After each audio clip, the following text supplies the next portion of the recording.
कहानी की शुरुआत में हम एक जेल को देखते हैं जिसका नाम द शॉशैंक रिडेम्पशन है। यह दुनिया की सबसे सिक्योर तरीन जेल है। इस जेल में हजारों कैदी हैं, लेकिन आज तक इस जेल से कोई भी कैदी फरार नहीं हो सका क्योंकि इस जेल की सिक्योरिटी बहुत ही ज्यादा स्ट्रिक्ट है। इस जेल में ऐसे कैदी भी हैं जिन्होंने अपनी पूरी जिंदगी इसी जेल में बिता दी, लेकिन इन्हें इस जेल से भागने का ख्याल तक नहीं आया क्योंकि इस जेल से भागने की कोशिश करने वाले कैदी की सजा सीधा मौत है। अब यहाँ सीन कट होता है और हमें कोर्ट में एंडी नाम के एक आदमी को दिखाया जाता है जो अमेरिका के एक बहुत ही बड़े बैंक का बैंकर है। जज उसे उसकी वाइफ और उसके लवर के मर्डर के इल्जाम में उम्र भर कैद की सजा सुनाता है, लेकिन एंडी कहता है कि मैंने ये मर्डर नहीं किए हैं। पर एंडी खुद को बेगुनाह साबित करने के लिए उसके पास कोई प्रूफ नहीं था, जिस वजह से कोर्ट का जज एंडी को उम्र भर कैद के लिए दुनिया की सबसे सिक्योर जेल दी शॉशैंक रिडेम्पशन भेज देता है। एंडी के साथ और भी कई सारे कैदी होते हैं और जब इन कैदियों को जेल के अंदर लाया जाता है तब जेल के अंदर मौजूद बाकी कैदी आपस में शर्त लगाते हैं कि आज रात इन नए आने वाले कैदियों में से कौन सा कैदी रोएगा, और इसके लिए ये लोग एक डिब्बी सिगरेट की शर्त लगाते हैं। ये लोग बाहर लाइन से खड़े नए आने वाले कैदियों में से एक एक कैदी को चुन लेते हैं। तब रेड नाम का एक कैदी एंडी पर दांव लगाता है क्योंकि उसे लगता है कि एंडी बहुत ही मासूम है और वो बहुत ही अमीर घर का है जिसने कभी तकलीफ नहीं झेली, इसलिए उसे लगता है कि वो आज रात सबसे पहले रोएगा। इसके बाद सभी कैदियों को लाइन से जेल के अंदर लाया जाता है और हर एक कैदी को उसके सेल में बंद कर दिया जाता है। कुछ देर बाद रात हो जाती है और तब पुराने कैदी नए आने वाले कैदियों पर चिल्लाने लगते हैं ताकि उनमें से कोई डर जाए और रोने लगे, और ऐसा ही होता है। इन नए आने वाले कैदियों में से एक कैदी फूट फूट कर रोने लगता है और कहता है कि मुझे घर जाना है। तब वहाँ गार्ड आते हैं और उसे रोने से मना करते हैं, लेकिन जब वो आदमी रोना बंद नहीं करता तब गार्ड उसे सेल से बाहर निकालकर इतना पीटते हैं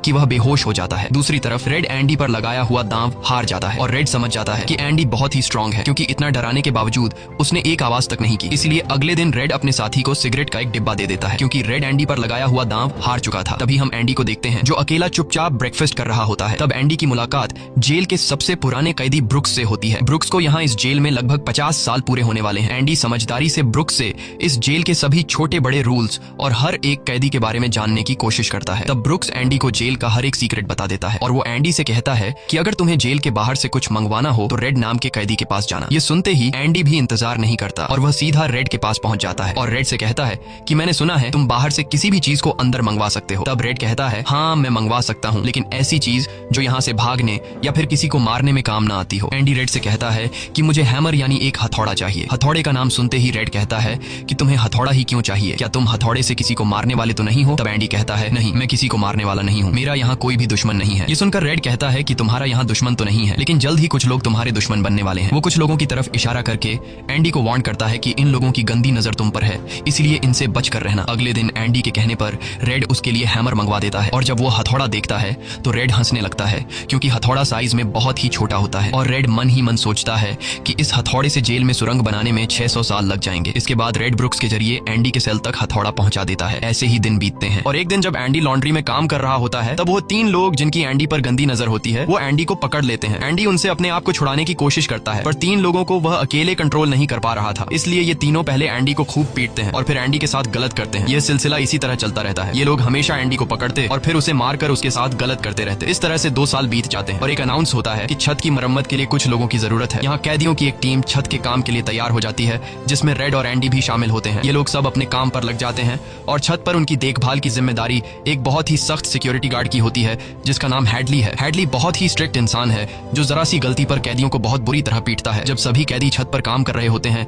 तब हैडली थोड़ा परेशान होता है और अपने साथियों से कहता है कि मेरे भाई की हाल ही में मौत हुई है जिसके अकाउंट में $30,000 पड़े हैं। अब मेरे भाई का मेरे अलावा इस दुनिया में और कोई नहीं है, इसलिए उसके पैसे पर मेरा हक बनता है। लेकिन परेशानी की बात यह है कि जब मैं इन $30,000 को अपने अकाउंट में ट्रांसफर करूंगा तब सरकार मुझसे टैक्स के रूप में सारे पैसे ले लेगी। हैडली जब अपने साथियों से यह बातें कर रहा था तब एंडी भी इसकी सारी बातें सुन लेता है। एंडी जो कि एक बहुत बड़ा बैंकर है उसे पता था कि इन पैसों को बिना गवर्नमेंट को टैक्स दिए कैसे निकाला जा सकता है। इसके बाद एंडी बिना सोचे हैडली के पास जाता है और उससे कहता है कि क्या तुम अपनी बीवी पर भरोसा करते हो? ये बात सुनते ही हैडली को गुस्सा आ जाता है और वह एंडी को पकड़कर छत के किनारे ले जाता है, लेकिन उसे नीचे फेंकने से पहले एंडी उसे बताता है अगर तुम अपनी बीवी पर भरोसा करते हो कि वह तुम्हें धोखा नहीं देगी तो तुम आसानी से अपने भाई के पैसे अपनी वाइफ के अकाउंट में ट्रांसफर कर सकते हो, वह भी बिना टैक्स दिए, क्योंकि गवर्नमेंट का एक रूल है कि कोई भी इंसान अपनी पत्नी को पूरे जीवन में $60,000 तक गिफ्ट कर सकता है और इन पैसों पर कोई टैक्स नहीं लगता। और एंडी ये भी कहता है कि अगर तुम बाहर से किसी लॉयर को रखोगे तो वह तुमसे बहुत ज्यादा पैसे चार्ज करेगा, लेकिन मैं ये काम तुम्हारे लिए फ्री में कर सकता हूँ। तब हैडली पूछता है बदले में तुम्हें क्या चाहिए? इस पर एंडी मुस्कुराते हुए कहता है मुझे कुछ नहीं चाहिए, जब तुम्हारा काम हो जाए तुम बस मेरे सारे दोस्तों को बियर पिला देना। और अगले दिन सभी कैदी छत पर बैठकर बियर का मजा ले रहे होते हैं, यानी एंडी ने हैडली का काम कर दिया था, लेकिन एंडी बियर नहीं पीता। वह एक कोने में बैठकर सभी को बियर पीते देखकर खुश होता है। एंडी के साथी भी उससे बहुत खुश होते हैं क्योंकि जेल में बियर पीना ऑलमोस्ट इम्पॉसिबल था, लेकिन एंडी की वजह से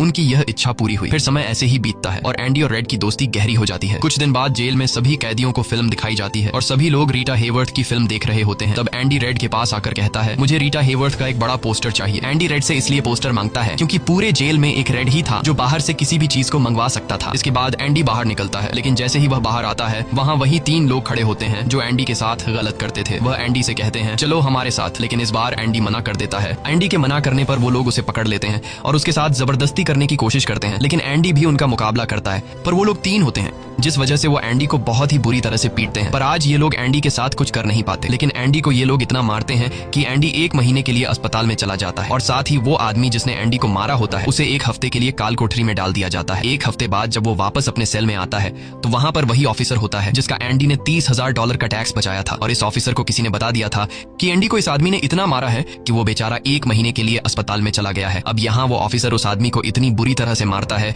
कि वो हमेशा के लिए पैरालाइज हो जाता है। 1 महीने बाद जब अस्पताल से एंडी वापस अपने सेल में आता है तब उसे अपने सेल में रीटा हेवर्थ का एक बड़ा पोस्टर मिलता है, जो कि असल में एक वेलकम गिफ्ट होता है रेड की तरफ से। इस तरह से दिन गुजरते हैं और एक दिन जेल का वार्डन सिक्योरिटी गार्ड के साथ एंडी के सेल में आता है और उसके सेल की तलाशी करवाता है। सेल की चेकिंग लेने के बाद जब वार्डन को कुछ नहीं मिलता तब वार्डन की नजर सामने लगे पोस्टर पर पड़ती है। वार्डन कहता है कि वैसे तो मैं सेल में पोस्टर अलाउ नहीं करता, पर तुम इसे अपने सेल में लगा सकते हो। दरअसल तलाशी तो एक बहाना होता है। वार्डन को इस ऑफिसर ने बताया था कि किस तरह से एंडी ने उसका $30,000 का टैक्स बचाया, इसीलिए वार्डन अपने फायदे के लिए एंडी से मिलना चाहता था। एंडी के हाथ में बाइबल होती है जिसे वह ले लेता है और बाइबल को लेकर वह यहाँ से निकल जाता है। पर कुछ ही दूर जाने के बाद वह वापस लौट कर आता है और उसके हाथ में जो एंडी की बाइबल होती है वह उसे लौटाते हुए कहता है कि मुक्ति इसी में है। अगले दिन वार्डन एंडी को अपने ऑफिस में बुलाता है और कहता है कि तुम्हारे जैसे इंटेलिजेंट आदमी को जेल की सलाखों के पीछे नहीं रहना चाहिए। इसलिए वार्डन एंडी को लाइब्रेरी का असिस्टेंट बना देता है। लाइब्रेरी में वही बुक्स नाम का बूढ़ा आदमी होता है जो कई सालों से लाइब्रेरी संभाल रहा है। तभी वो ऑफिसर जिसके लिए एंडी ने $30,000 बचाए थे वह एक दूसरे ऑफिसर को एंडी के पास लेकर आता है।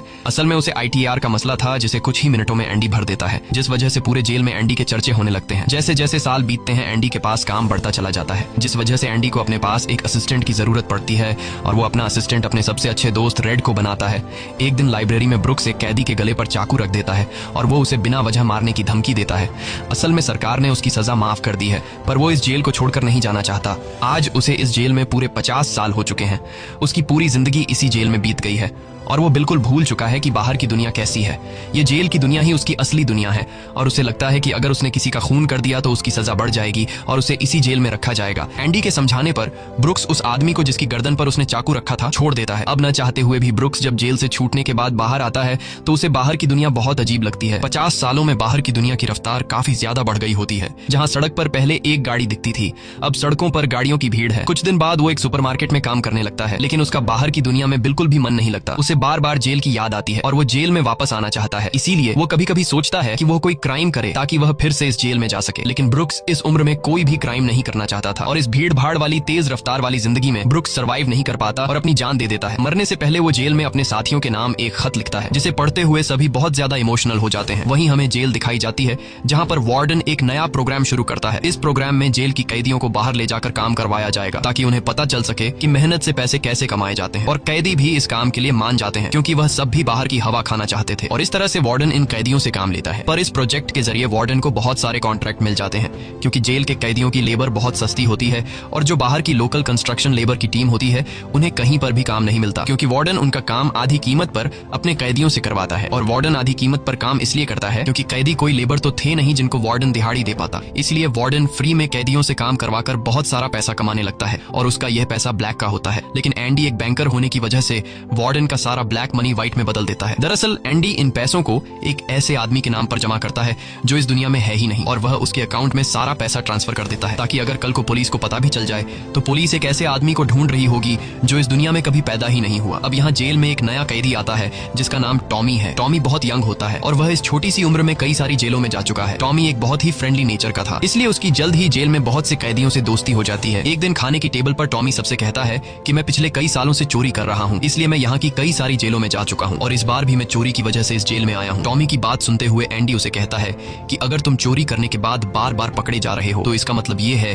कि यह काम तुम पर सूट नहीं करता, इसलिए तुम्हें चोरी करना छोड़ देना चाहिए। टॉमी को एंडी की यह बात बिल्कुल ठीक लगती है, इसलिए टॉमी रेड से एंडी के बारे में जानकारी लेने लगता है। टॉमी रेड से कहता है कि एंडी बहुत ही इंटेलिजेंट और डिसेंट इंसान है, उसे जेल क्यों हुई है। रेड उसे बताता है कि एंडी एक बहुत बड़ा बैंकर था लेकिन उसने अपनी वाइफ और उसके लवर का कत्ल किया जिस वजह से उसे उम्र भर कैद हुई। यह सुनकर टॉमी सोच में पड़ जाता है। जैसे उसे कुछ याद आया हो उसके बाद वह एंडी को बुला लेता है। अब टॉमी के सामने एंडी और रेड होते हैं। टॉमी इन दोनों को बताता है कि 4 साल पहले मैं एक जेल में गया था जहां पर मुझे एक कैदी मिला और उस कैदी ने मुझे बताया कि एक रात वह एक घर में चोरी करने गया। चोरी के दौरान उस घर का मालिक जाग गया। अब पकड़े जाने के डर से उसने उस घर के मालिक और उसकी पत्नी को मार डाला। बाद में उसे पता चला कि वो दोनों पति पत्नी नहीं थे बल्कि लवर थे और वो औरत एक बहुत बड़े बैंकर की पत्नी थी। कुछ समय बाद जब मैंने अखबार में न्यूज पढ़ी तो मुझे पता चला कि पुलिस ने जब इन 2 मर्डर्स के बारे में जांच की तो पुलिस को शक हुआ कि इन दोनों को बैंकर ने मारा है। इसलिए बैंकर को उसकी पत्नी और उसकी पत्नी के लवर के हत्या के इल्जाम में गिरफ्तार कर लिया गया। यहाँ हमें पता चलता है कि एंडी बेगुनाह था। ये सब जानने के बाद एंडी वार्डन के पास जाता है और उससे ये सारी बातें बताता है, पर वार्डन जानबूझकर उसकी बातों पर विश्वास नहीं करता क्योंकि एंडी वह इंसान है जो उसके काले पैसों को व्हाइट में बदलता है और वार्डन के सारे राज जानता है। इसलिए अगर एंडी यहाँ से चला गया तो वार्डन न तो और पैसे कमा पाएगा और शायद उसके ब्लैक पैसों का राज भी खुल जाएगा। इसलिए वह एंडी से कहता है कि यह एक झूठी कहानी है।